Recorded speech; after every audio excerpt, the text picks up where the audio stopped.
Good morning. Today is Monday, August 2nd, 2021. Welcome to Column Hinge at Alpha Omega. We're located halfway between Death Valley and Las Vegas.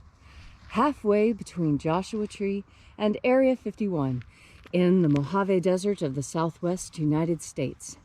Good morning, everyone, and welcome back.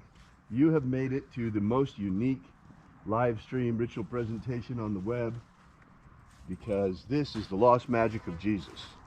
You see, what you're about to experience is a grand anthropological reconstruction experiment, reconstructing and reviving an ancient Christian ritual from earliest Christianity, recovered in Egypt by archaeologists in 1769 in two lost books of the Bible that claim to contain the secret magic teachings of Jesus to his apostles. I'm Reverend David Griffin. I'm Reverend Leslie McQuade. And this is the Lost Magic of Jesus Revival.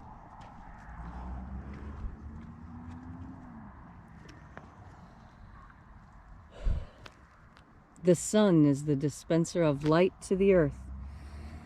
May the living light of the God Force inflame our souls with abundant life. Our destiny lies amongst the stars, and to the stars humanity shall ascend.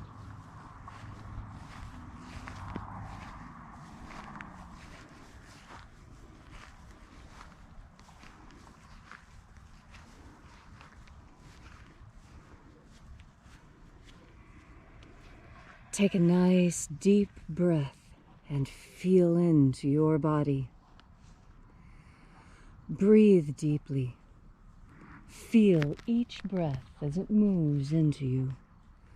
Follow each breath as it spreads throughout your body, coating your nerves and every cell.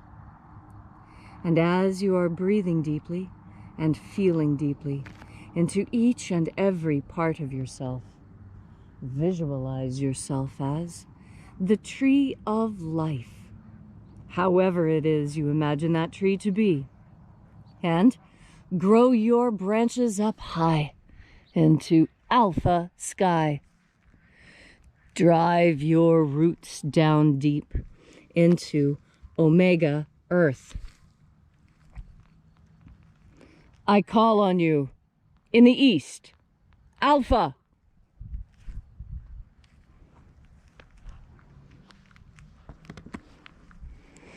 I call on you in the west, omega.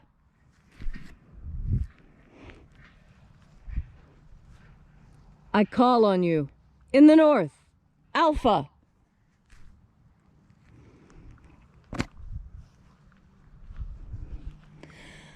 I call on you in the south, omega.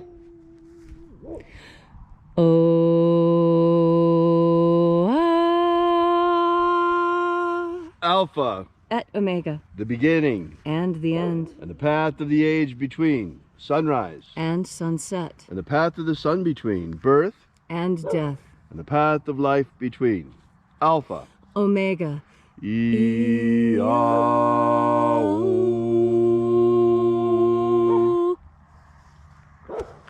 Welcome back to Alpha Omega's Column Hinge. Oh, look at that. Oh, see the donkey going by? There go the donkeys. Yeah.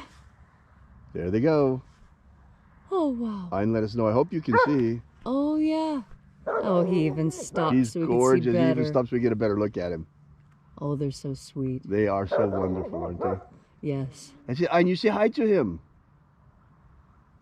And now he's behind the shed. He's hiding now. Yeah, he's camera shy. He's being shy. He doesn't like us seeing him. He's pretending he's invisible donkey. There he goes. Oh, there he is. Now he's on the other side of the shed. There he goes. See? Off into the desert. Off he goes into the desert.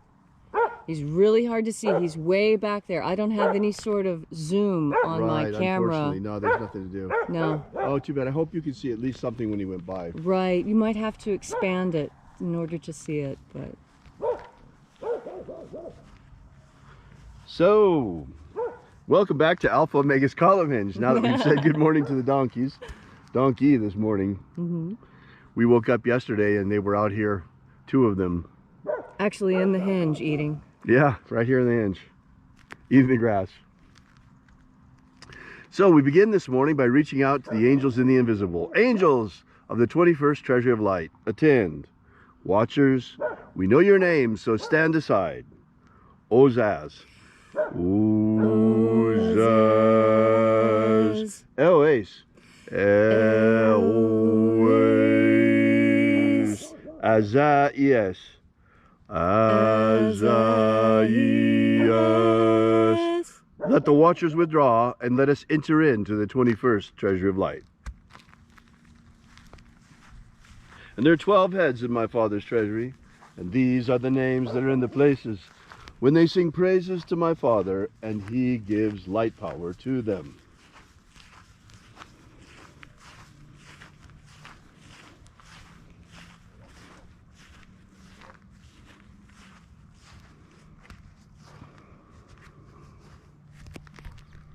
Zo zo ze'ai. Zo zo ze'ai.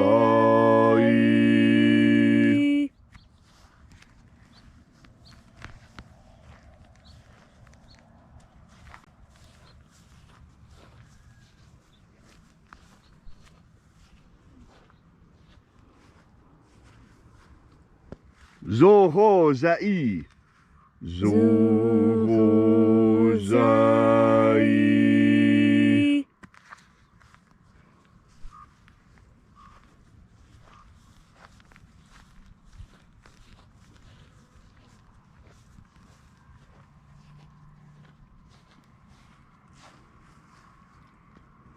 To zazak sa'i.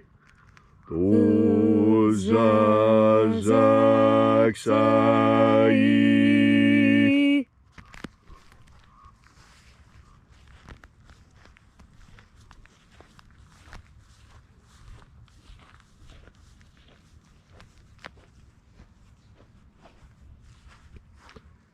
Naoza e ai. Naoza e ai.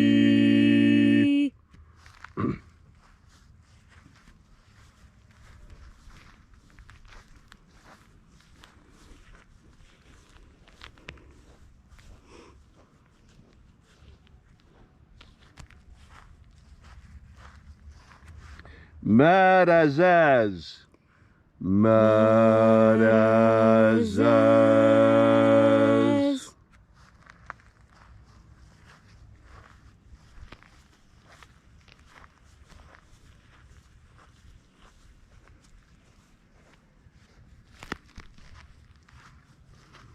Ozaia.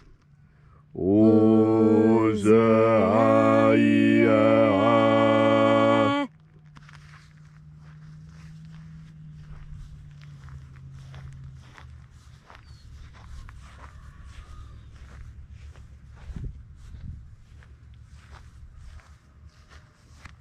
Oza, oza. Oza, oza.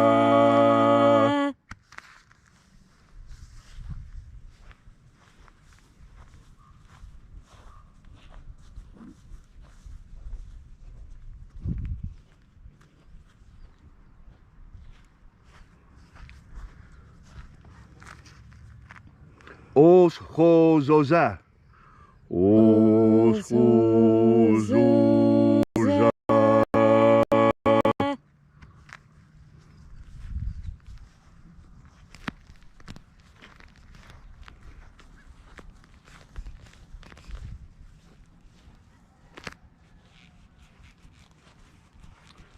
Azaiaos. Azaiaos.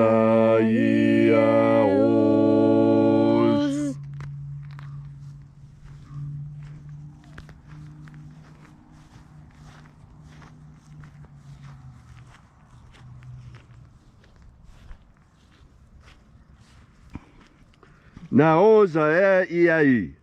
Naoza e ai.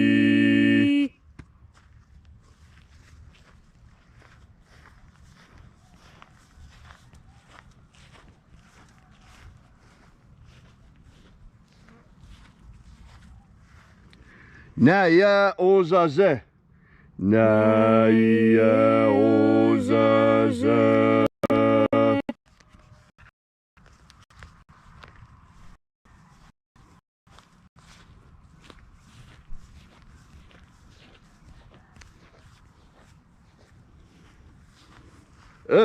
Nazaz.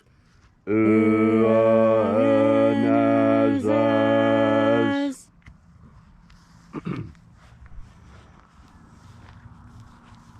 And so we completed our journey through the places.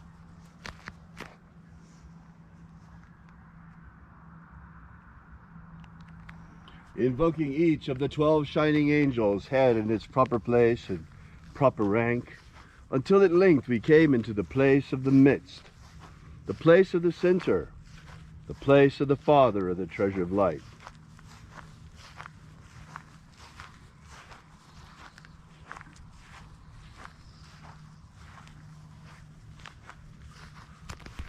O Father of the 21st treasure of light, by your cipher and by your name we invoke you. Oazi Ai. Oazi Ai. Let the divine light descend. It is the intention of this ritual and our fervent prayer to establish human freedom worldwide. Establish human freedom worldwide. Restore the purity of our air. Restore the purity of our air. Of our water. Restore the purity of our water. Of our food. Restore the purity of our food. And our medicines. Restore the purity of our medicines. May all who search for the abundant life of the living Jesus come to discover the God force and how to fuel our everlasting souls with it. Abolish slavery in all its forms. Abolish slavery in all its forms. And set our people free. Set our people free. Grant us a pro-human future. Grant us a pro-human future.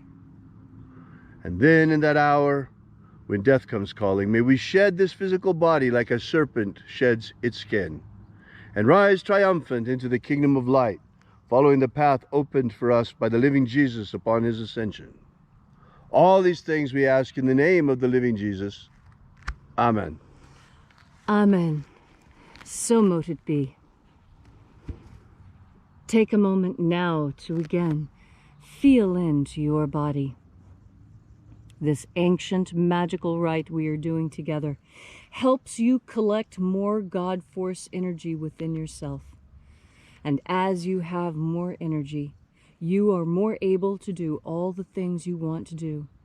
You are more able to heal yourself. You become a better teacher. You become a better mechanic. You become a better person. How is that possible? Well, it's possible because we are created by God. And when we take the time to nourish ourselves on the emanations of that same God, we become more healthy. It is a well-known fact among anthropologists and among doctors that those who have faith are more healthy than those who do not. And it doesn't really matter what that faith is in, whether that faith is in God or whether that faith is in hard science. What's important is the faith. And that is what I want to talk to you about now, is about faith. You know, I was reading Mark yesterday out of curiosity because you see, I was raised in a family where church was not fun. Now, how many of you can say that? That you were part of a family where going to church was a struggle, it wasn't fun. There was screaming and yelling and tears and fights every time. And yet we were forced to go. And the only thing I got out of that was a very healthy sense of rebellion, which is good. And I'll tell you why that is good. Because of all the things that Jesus taught, rebellion was the biggest one. He taught everyone how to rebel. And I just think it's absolutely hysterically funny that my family, in trying to get me to go to church, actually taught me exactly what I needed to know. I needed to know how to rebel. And that is one of the biggest messages that the Master brought us. How to rebel against everything you see around you. Do you think it was easy for the apostles and disciples in their time? They were following a condemned man. Someone that had been absolutely forbidden. His practices forbidden by the state. Now, what does that tell you? It tells you that the state has not changed in a long time. The government has always sought to keep its thumb on us in one way or another. And Jesus taught that that is absolutely not what his Father, our God, intended. We are to be free. We are to be happy. We are to enjoy and spread beauty and love on this earth. And how do you do that best? Well, in fact, you do it best by not being obedient. Obedience causes so much pain and suffering. But didn't I just say to be obedient to God? Oh, yes, I did. It is being obedient to man that causes problems. The governments that men create. This is what Jesus was rebelling against in his time. This is what we rebel against in our time. This is what we rebel against in all times. It is always a struggle for the faithful to remain so in this world. That's the challenge. Do you think a sword gets sharp and strong by being gentled? No. They take a sword and they plunge it in the fire and then throw it on an anvil and pound the living hell out of it and throw it in ice water and then back into the fire again. Because that's what makes a sword strong. That's what makes a sword flexible. That's what allows a sword to keep its razor sharp edge. And so when you find that life is a little bit difficult, remember you are being plunged into the fire. And then when life brings you sadness, remember you are being pounded on the anvil. And when the day doesn't go your way, remember you are being plunged into ice water. You, magnificent sword of God, watch how you are tempered by this life into your true strength. You will understand this. You will know how to put this message into action in your life. When you take in and concentrate and breathe through another deep breath of God force. Thank you, Leslie, for that beautiful and inspiring message this morning. If you'd like to know more about the lost magic of Jesus, be sure to drop by our website at alphaomega.church and download our free ebook, Was Jesus Secretly a Magician?, which gives you the 3 secret baptisms that Jesus used to baptize his disciples. This is the beginning of the Lost Magic of Jesus system. So we'll see you again tomorrow in the hour of sunrise. We'll be here with you and for you once again. And until then, as always, have faith and expect a miracle. And until we have the pleasure of each other's company again, may the God force run strong within you. And, as always, may your magics work better than expected.